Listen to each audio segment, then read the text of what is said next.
à côté de vous, c'est qu'il vous reste 20 secondes. Merci beaucoup.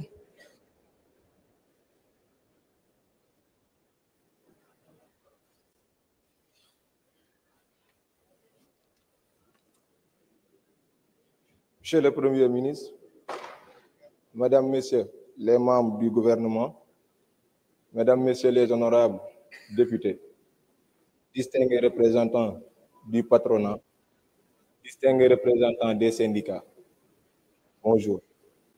Je suis Adama Sokebe, étudiant en Master 2 en ingénierie hydraulique et assainissement à l'Université Iba Der Thiam de Thiès et porte-parole du jour des étudiants. Permettez-moi tout d'abord de saluer cette rencontre qui témoigne d'une volonté d'écoute et de dialogue. Cependant, il me tient à cœur de souligner un fait regrettable. Convoquer les représentants des étudiants en moins de 24 heures d'un événement d'une telle importance et décider qu'une seule voix parlera au nom de toutes les universités, c'est nier la diversité et la complexité de nos réalités.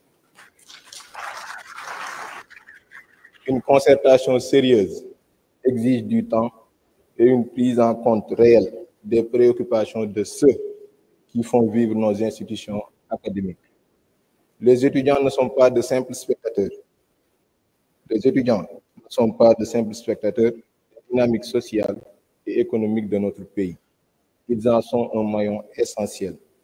À ce titre, il aurait été plus approprié qu'ils soient informés en amont des discussions qui les concernent au premier plan.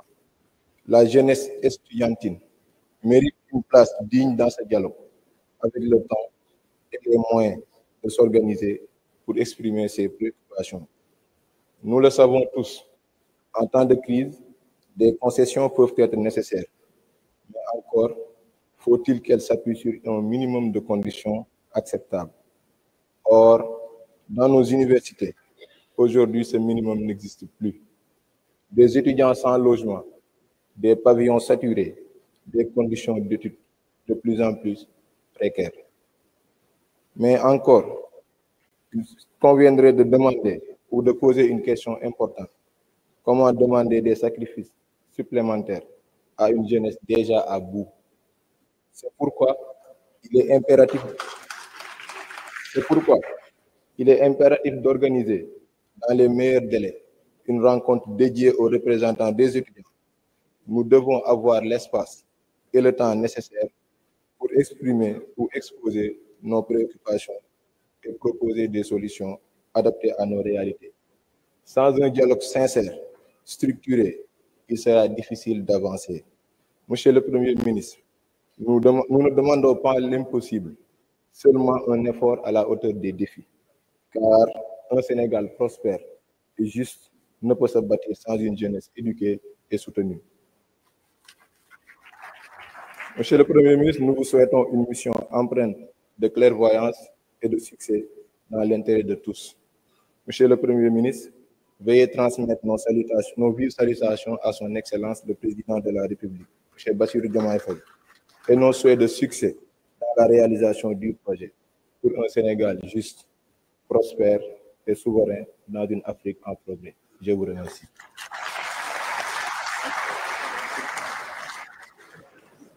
Merci beaucoup, M. Adama Kebeso. Vous avez fait moins de 5 minutes. Merci beaucoup. Alors, nous allons poursuivre, mesdames, messieurs, avec les interventions des acteurs. Et nous passons au secteur de la santé. Alors ici, nous aurons d'abord l'intervention de M. Mbalo Dia-Thiam, toujours pour 5 minutes, avant de passer la parole à M. Mamadou Demba Ndour, qui va donc se préparer pour prendre la parole juste après M. Mbalo Dia-Thiam. Donc, pour aller vite, mesdames, messieurs, merci d'accueillir M. Mbalo Dia-Thiam pour le secteur de la santé. Et M. Mamadou Demba Ndour se prépare. Je rappelle que vous avez 5 minutes et que le chrono est lancé. Merci beaucoup.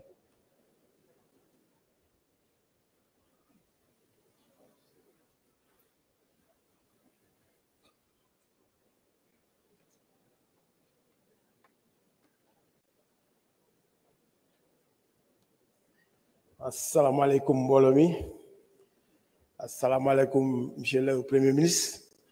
Assalamu alaikum, ministre Yinga Andal. Assalamu alaikum, patronat bi ak organisation syndicale yi fi nekk ak mbooloo mi fi nekk yépp. J'avoue que j'ai été plus ou moins pris au dépourvu parce que c'est dans cette salle que j'ai appris que je devais prendre la parole au nom donc des acteurs de la santé et de l'action sociale. Donc, de ce point de vue, nous pensons que nous n'avons que trois revendications. La première revendication, c'est l'application des accords. Nous avons signé des accords depuis le 22 mai 2022 et jusqu'à présent, il y a effectivement beaucoup de développement. Il y a des accords qui sont encore en suspens. Et si les camarades sont dans la rue, c'est parce que premièrement, sur la question de l'augmentation, pour ne pas dire des augmentations de salaire, il y a une catégorie qui est considérée comme des agents, donc non cadres de la santé, qui sont dans les établissements publics de santé pour la plupart, qui n'ont pas perçu le moindre sou depuis fin mai 2022 et pour après. Avec cela aussi, ou à côté de cela, il y a nos camarades aussi des collectivités territoriales aussi, qui émargent notamment dans la santé, qui n'ont pas aussi reçu, qui n'ont pas perçu un seul sou depuis mai 2022. Nous pensons qu'il est temps de rétablir cela. Parce que quelqu'un disait qu'il n'y a pas de développement sans paix, mais il n'y a pas de paix sans justice, mais il n'y a pas de justice sans équité. Nous pensons aussi que c'est le moment de rétablir cela. Donc, nous n'avons pas de revendication nouvelle au plan financier, mais nous demandons simplement que l'application de ces accords-là. Maintenant, sur le plan des carrières, il y a eu beaucoup d'évolutions. Mais il y a des documents, je n'ai pas dit des projets de décret ou d'arrêté, qui sont encore en souffrance au secrétaire général du gouvernement du Sénégal. Et parmi donc, ces décrets ou ces projets, la mission de ces écoles de formation supérieure, à savoir le passage à la LMD, pour ne pas dire à la licence master doctorale, pour créer des écoles doctorales à l'ENDSS, École nationale de travail social spécialisé, et à l'ENDSS. Nous avons aussi nos préoccupations par rapport aux écoles d'ingénieurs, telles que les hygiénistes, et encore les maintenanciers. Et de ce point de vue aussi, nous attendons, ces documents sont en souffrance.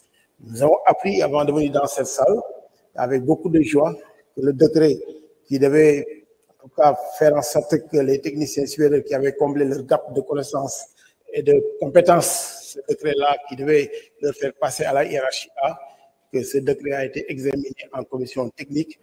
En comité technique, ce matin, il est passé. Donc, nous pensons que c'est une excellente chose parce que ça a donc occasionné donc, certains bruits.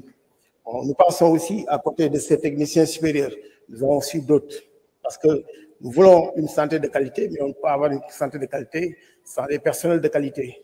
Les assistants infirmiers, ils sont là aussi. C'est un problème seulement d'arrêter qui est encore en souffrance.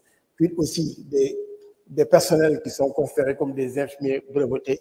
Et aujourd'hui, la contractualisation est aujourd'hui la règle, alors qu'elle devait être l'exception. Le ministère de la Santé ne connaît que des contractuels, une série de contractuels.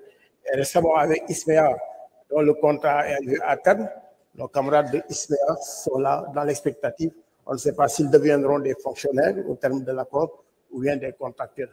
Donc, on ne peut pas avoir une santé, on ne peut pas parler de couverture santé universelle sans parler de prestations de qualité. Et derrière chaque prestation de qualité, on doit avoir un prestataire de qualité. Et de ce point de vue, il y a des choses à faire au plan du recrutement. On revendique un recrutement massif de personnel de toutes les catégories. Ensuite, maintenant, la question des statuts. Celui des médecins qui sont encore dans la rue. Nous pensons aussi au statut des autres cadres intermédiaires, les travailleurs sociaux, etc. Mais le statut aussi des personnels des établissements de santé. On a signé le décret en 2016 et jusqu'ici, l'hôpital ne travaille pas assez parce qu'il n'y a pas de disponibilité de services 24 heures sur 24. C'est pourquoi on a demandé l'application de la règle des 3-8. On doit avoir une disponibilité de qualité de 8h à 13h, de 13h à 20h et de 20h à 8h. Mais aujourd'hui, à l'hôpital, à 15h ou 16h, vous ne voyez personne. Nous pensons qu'il est question d'appliquer ce décret pour permettre non seulement la mobilité horizontale, parce qu'on peut être dans des EPS distants, par exemple, de 2 ou de 3 km sans avoir la possibilité d'avoir une affectation. C'est voilà pour la protection sociale et la couverture médicale. Maintenant, Je ne saurais terminer sans parler de l'action sociale, qui est le parent pauvre, parce que même dans le référentiel, on n'a pas inscrit le moins de CPRS. Merci beaucoup.